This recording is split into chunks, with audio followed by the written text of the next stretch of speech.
Le rapport 2025 sur l'état de la population mondiale a été dévoilé ce jeudi à Dakar par le Fonds des Nations Unies pour la population. Depuis 1978, l'UNFPA publie chaque année cette analyse de référence qui éclaire les grandes dynamiques démographiques à l'échelle mondiale. Mais cette édition va au-delà des chiffres. Elle pose une question centrale. Comment garantir à chacun le droit de fonder la famille qu'il souhaite en toute liberté et sans contrainte? Cette année, nous publions un rapport sur la crise de la fécondité dans le monde entier.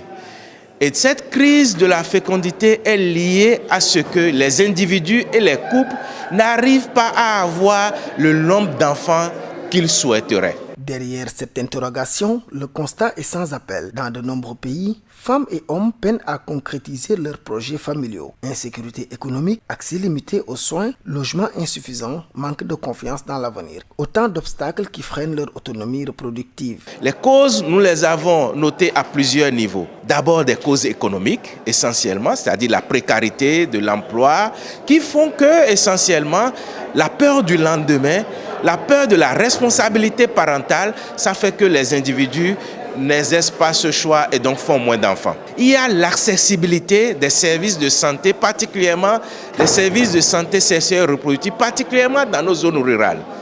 Parce que pour pouvoir exercer ce choix, il faut avoir accès à une sage-femme, à des produits de contraception pour décider quand je veux avoir un enfant, combien je veux en avoir. Il y a aussi l'urbanisation, quelque chose auquel on ne pense pas beaucoup, mais en réalité, plus de 50% de nos populations vivent dans les centres urbains.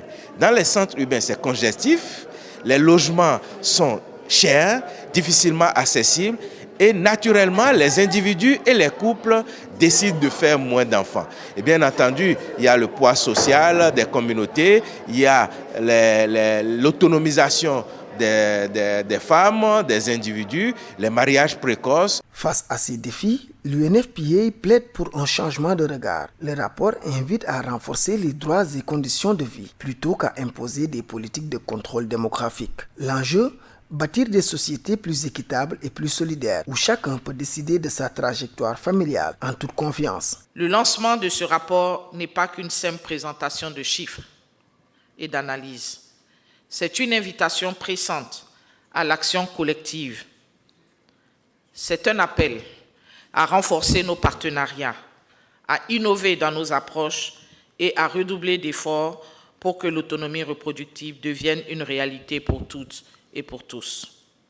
Le système des Nations Unies, à travers ses différentes agences présentes au Sénégal, continuera à fournir son appui à l'État du Sénégal pour l'atteinte des 17 objectifs de développement durable tels que fixés à l'horizon 2030 à travers le plan cadre de coopération des Nations Unies et qui est aligné sur la stratégie de développement du gouvernement 2025-2029.